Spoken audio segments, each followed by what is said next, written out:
Армысыздар, ұлт өміріндегі өзекті мәселелер мен толғақты түйіндерді тіліне тиек ететін көкейтесті каналының оқырмандары. Санаға салып салмақтап көрсек, Қазақстанда кемшілігі жоқ сала жоқ секілді. Қай салаға жұмысыңыз қатысты болып, сол саланың жұмысына араласып қалсаңыз, көптеген келеңсіздіктермен толып жатқан кемшіліктерді байқайсыз. Мәселен, Қазақстандағы нөмірі бірінші мәселе деп айтайық. Баспана алу мәселесіне келсек, бұл салада да былық пен шылық жетерлік. Қазір Қазақстан азаматтары үшін баспаналы болу үлкен мәселенің бірі. Өйткені қоңырқалта тірлігі бар, немесе жалақысы жоқ бір азаматтың тапқан таянғанына сүйеніп күн көріп отырған отбасылар жөнінен алып айтқан кезде баспана алу басты мәселеге айналып тұр. Еліміз өкіметі әртүрлі тиімді саясаттарды шығарып, отандастарымыздың баспаналы болуына тиімділік жасаймыз дегенімен, қазірге дейін Қазақстандағы баспана мәселесі түбегейлі шешіліп болған жоқ. Мәселен, Қазақстандағы қолма-қол ақшасын төлеп үй алуға шамасы келмейтін азаматтар жөнінен алғанда, отбасы банкіне 3 жыл бойы қаржыны жинап, қаржысының 50%-ын толтырғаннан кейін барып, үй алса 5 немесе 5,5%-бен үй сатып алуға мүмкіндік бар. Алайда азаматтардың ақша жинаған уақыты 3 жылға толмаса, және ол қаржы алатын үйінің 50%-на жетпесе, отбасы банктің де үй алам деген азаматтарға салатын тырнақ ішінде салығы да аз емес. Мәселен, отбасы банктегі ақша жинаған уақытыңыз 3 жылға толмаса, онда сол 3 жылға толғанша сіздің сол банкте жатқан ақшаңыздың үстіне де қосымша пайыз қосып алады. Яғни, мәселен, сіз 8 миллион ақша жинадыңыз, алайда ол 3 жылға толған жоқ, ол 6 айдан артық жатқан болса, сіз дереу 16 миллиондық үйді алатын болсаңыз, 3 жылға дейін сіздің өзіңіз банкке қойған 8 миллион ақшаның үстіне де өсім төлейтініңіз ақылға қонымсыз. Бұл тұрғындардың өзі қойған ақша ғой, не үшін ол үстіне тағы да пайыз қосып төлеуі керек десе, банктің айтатын уажы бар. Яғни, сіз 3 жылға толтырған жоқсыз, біздің шартымызды орындаған жоқсыз деген сылтау айтады. Әрине, бұл мәселені бақ беттерінде біз жиі көтеріп көрдік, бірақ шешілген мәселе жоқ. Оның үстіне соңғы кездері отбасы банк үй алу үшін сіздің отбасы банктегі жинаған сомаңыз кемінде банктегі шотыңызда 6 ай жату керек деген шартты қойып отыр. Онан соң ол ақшаны жинаған күннің өзінде сіздің кіріс шығысыңызды тексеріп, сол ақшаны алуға шарты тола ма, соны қайтара ала ма деген мәселеге дейін баса назар аударады.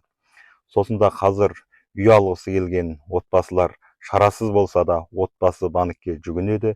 Дегенмен ең саясаты тиімді, тұрғындарға қолайлы, пайызы төмен деген отбасы банктің өзінде де осындай мәселелер бар. Егер сіздің 2 миллион ақшаңыз толмай тұрса, отбасы банкте мен тек 2 миллион алайын деп едім десеңіз, оған көнбейді. Жоқ, сіз кемінде сатып алатын үйіңіздің 50%-ын біздің банктегі шотыңызға құйыңыз деген талап қояды. Яғни, бұл жерде отбасы банкте әртүрлі амал шараларды белгілеп алған. Әрине, үйге зәру, баспанаға зар болып жүрген отбасылар жөнінен алғанда, бұған келіспестен басқа шарасы жоқ. Сондықтан үй аламыз деп банкке басы байланған отбасылар аз емес.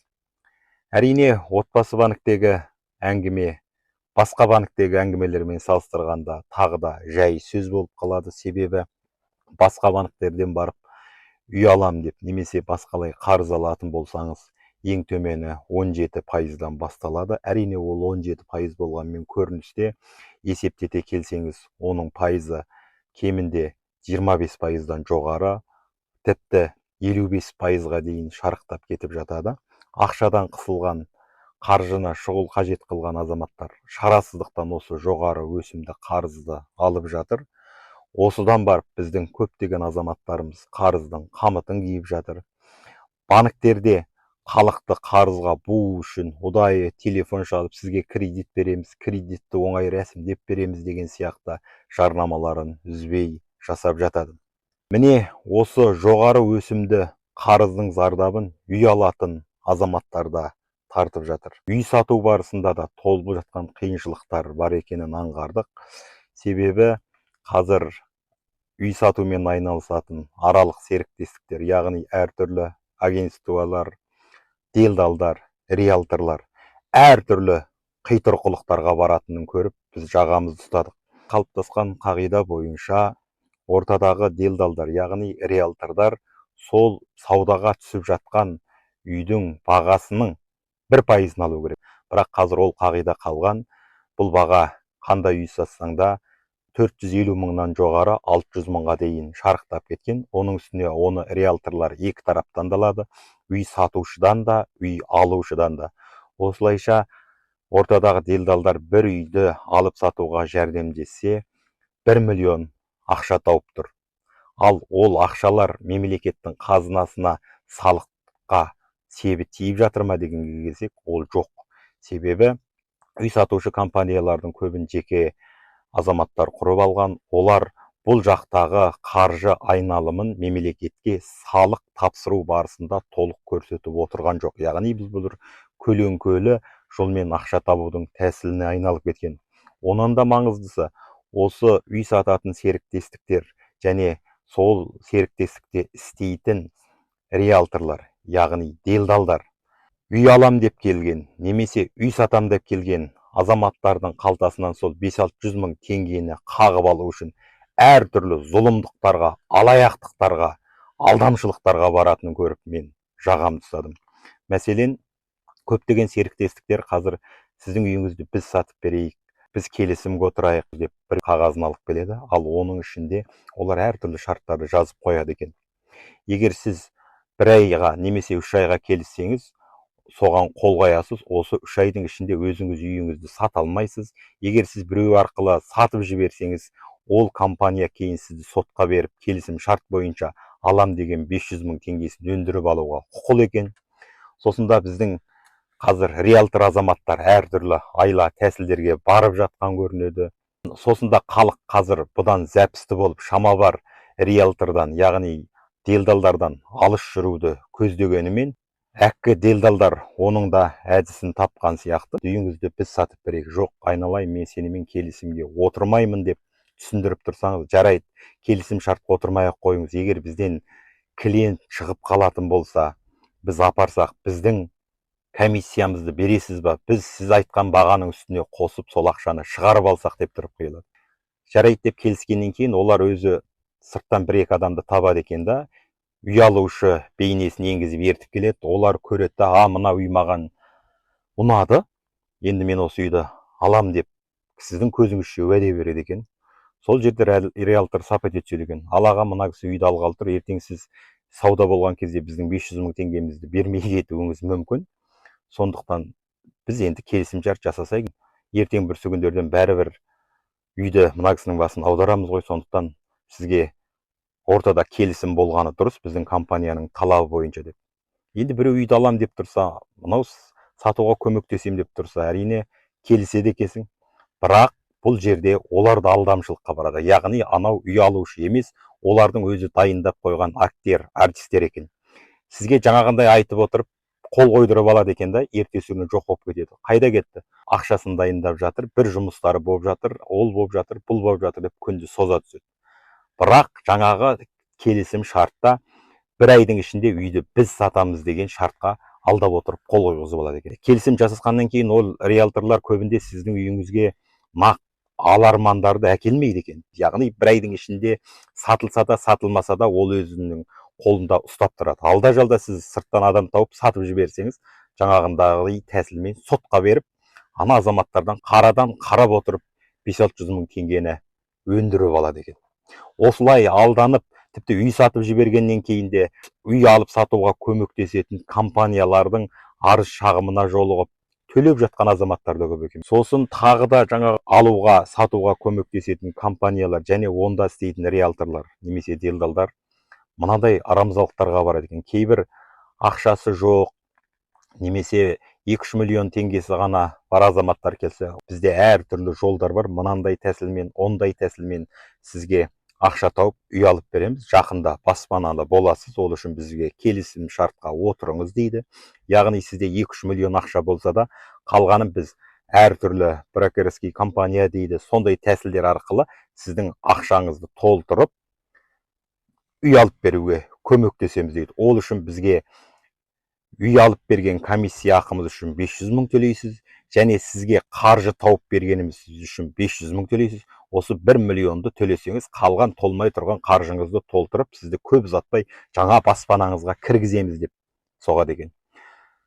Мен осындай алданып жүрген адамнан 10 жақтысына кезіктім, сол жаңағы компанияларға барып жүрген кезде. Яғни 2-3 миллион ақшасы бар, анандай айтып тұрғаннан кейін кешке дейін үй жалдап жүргенше мынауда болатын тәсіл екен деп компанияларға жаңағы 1 миллионын беріп келісім шартқа отырады. Содан кейін ол банктер жерден шұқып ақша тауып бермейді ғой оған. Енді сіз былай істеңіз деп Халық банктен, Каспий банктен, ана банктен, мына банктен жоғары өсімді қарыз алғызады екен. Яғни Халық банктен 5 миллион қанша береді, соншаны алады. Каспий банктен, яғни ол банктегі өсімдер 25%, 30%-ға дейін кетіп жатады. Оған бас ауырып, балтыры сыздап жатқан жаңағы риэлтор жоқ. Шама бар, әйтеуір осы адамнан 1 миллион алып алды, енді ақша топтап берем деген шартын көрейік деген мақсатта жаңағындай айла тәсілге барады екен.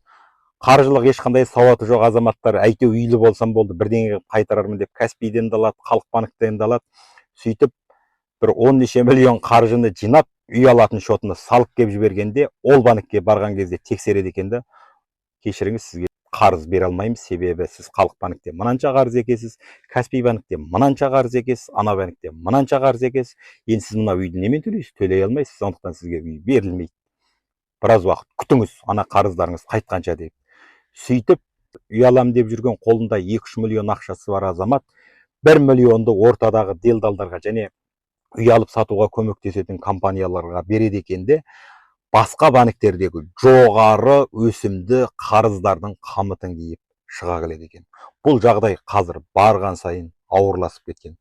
Сондықтан осы мәселені арнайы тілге тиек етіп, біздің оқырмандар арасында да талқыға салып отырмыз. Егер қолыңызда шынымен де сатып алатын үйіңіздің жарты ақшасы жоқ болса, брокерский компанияға, немесе риэлторға, немесе үй алып сатуға көмектесетін компанияларға сеніп, жерден шұқып ақша тауып барады екен деп алданып, жоғарыдағыдай жоғары өсімді қарызға кіріп кетпеңіз. Сондықтан үй алу мәселесінде өте абай болған жөн. Ең бастысы, сол үйдің жарты ақшасын жинау тәсілімен жоғарыдағыдай сәл тиімсіздеу болса да, бірақ басқа банктерге қарағанда тойға барғандай саясат жасап отырған отбасы банк арқылы үй алу біздің Қазақстан азаматтарына сәл де болса тиімді секілді. Сондықтан тырнаштап жиған ақшаңызды отбасы банкке жинап отырып, 3 жылға толтырып, және алатын үйіңіздің жартысын жинасаңыз, әрине ол үй алуға тиімдігі, септігі тиеді. Үй алам деген мақсат қойғаннан кейін, отбасы банктен ашып қойған шотыңызға ай сайын 20 мыңнан, 30 мыңнан тастап отырсаңыз да, әжептәуір ақша жиналып қалады. Бұл бір жағынан сізге ақша жинап береді, екіншіден сол банктегі сіздің қарыз алу сенімділігіңізді жоғарылатады. Яғни 3 жылға толса, жаңағы оның ішіндегі сандық көрсеткіштер 16-ға немесе басқа да бағалау тәсілдері жоғарылай береді. Кезі келгенде сіз үй алсаңыз, сәл де болса жеңілдікпен үй алуыңыз мүмкін. Ең бастысы, қайтадан қадағалап тұрып айтайық, үй сатуда және үй сатып алуда риэлторлардан және үй сатып алуға көмектесетін компанияларға өте сақ болу керек. Бастысы, үй алып сатумен айналысатын компаниялар қарсы жақтың, яғни үй сатушы тараптың құжаттары дұрыс па, алаяқтық жасап отырған жоқ па деген мәселені тексеру керек. Осыдан кейін үй сатып алушы азаматтарға заңды жақтан көмек көрсету керек еді. Сондай-ақ ортадан алатын қаржыны екі жақтан да қымқырудың өзі жығылған үстіне жұдырық деп айтуға болады. Ал сатылған үйдің құнына қарамай 500 мың, 600 мың, 700 мың деп өздері біліп бағаны қойып алуда дұрыс емес. Бұл бір жағынан айтқан кезде үй сатып алам деген қарапайым халықты қанаудың әркім ойлап тапқан тәсілі деп айтуға болады. Ал оны қадағалап отырған үй сатып алумен айналысатын компанияларды қадағалап отырған бізде құзырлы органдар жоқтың қасы.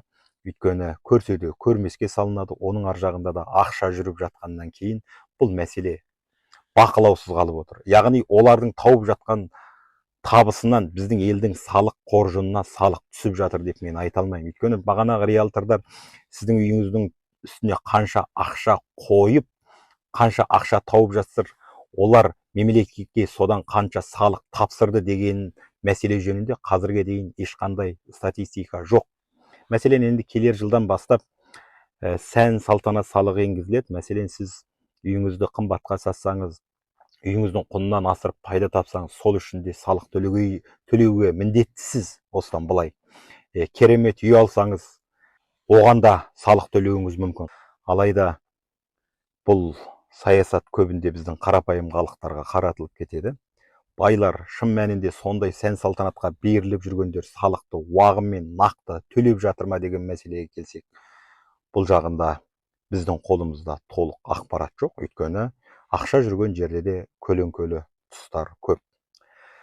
Қысқасы, үй сатып алам деп риэлторларға, яғни делдалдарға алданып қалудан және брокерский компания немесе сатып алуға, үй сатуға көмектесетін компанияларға алданып қалмаңыз. Терлемей табар тиын жоқ. Олар ешқашан сізге жерден шұқып, жерден қазып ақша тауып бермейді. Яғни сізді әртүрлі тәсілдермен алдап отырып, қымбат қарыздың қамытын мойныңызға іліп кетеді. Сондықтан әдемі сөзге алданып, жақында баспаналы боламын деген қуанышқа еріп, ойда жоқта ойламаған жерден артық қарыз арқалап қалмаңызшы деген оймен осы бір бейне жазбамызда назарларыңызға ұсынып отырмыз. Өйткені бір тамсада бикеме тамсын дегендей, әрбір баспанасыз жүрген, баспана алуға талпынып жүрген жастар және енді тірлігі оңалып, бір баспанаға енді қолы жетіп келе жатқан азаматтар алданбай, артық қарызға ұрынбай, артық шығынға ұрынбай, баспаналы болса, бір қазақтың үйінде қуаныш болып жатса, ол барлық қазақ үшін де мерей емес пе? Жалпы қазір Қазақстанда алдамшылықтың да түрі бар. Сондықтан үй сататын кезде де үйіңіздің құжатын кез келген риэлторға, кез келген аценщиктерге, яғни үйіңізді бағалаушыларға бірден ұстата салмаңыз. Ол шынымен не мақсатта келіп тұрғанын сіз біле алмайсыз. Егер нотариустағы заңгерлермен бірлесе отырып алаяқтыққа баратын болса, сіздің басыңыздағы үйіңізді де аударып кетуі мүмкін.